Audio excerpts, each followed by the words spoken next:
علامات النهاردة هقولها ازاي تعرف بيها ان العلاقة خلاص بتخلص، وهيجي يقولك بعد كام يوم معلش انا مش قادر اكمل، انا تعبان، سواء بنت او راجل.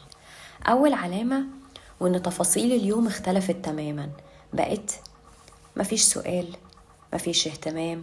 لو انا نازلة او طالعة او عندي مقابلة او خارجة مع اصحابي ما بقتش اصلا بعرفك، وانا قاعدة مع اصحابي ما بقتش برد عليك، بكنسلك على طول. الواتساب ما بردش عليك على طول رغم اني ببقى اونلاين كتير. على طول بتحجج بقلة نزولنا او قلة مكالماتنا في التليفون، معلش اصل انا مضغوطة في الشغل، معلش اصلي تعبانة، معلش اصلي ماما تعبانة، معلش انا مش قادرة اتكلم كده يعني.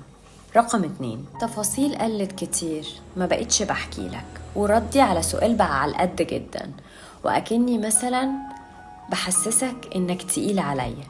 الراجل بيحس جدا او الست بتحس جدا، فبتحس كده ان المكالمة بتخلص، بدل مثلا ما هي كانت بتقعد 6 دقايق بنطمن على بعض يومنا كويس، المكالمة ما بتاخدش اكتر من دقيقة. رقم 3، النزول معاه قل جدا، ما بقاش ليا نفس، ولو نزلت فانا بنزل غصبا عني.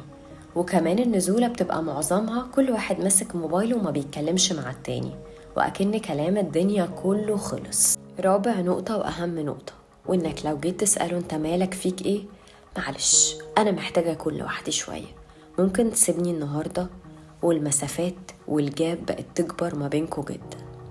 هتيجي في الآخر تقوله أنا ما بقتش فاهم هو في إيه بجد. هيحصل حلين، الحل الأول إن هو بيكون قادر يواجه، فيقولك معلش أنا مش قادر أكمل أنا تعبت. لو حد مش قادر يواجه وحد ما بيعرفش يواجه وبيخاف من المواجهة، هيقولك معلش أنا مضغوط شوية، أنا تعبان شوية، علشان يخليها تيجي منك.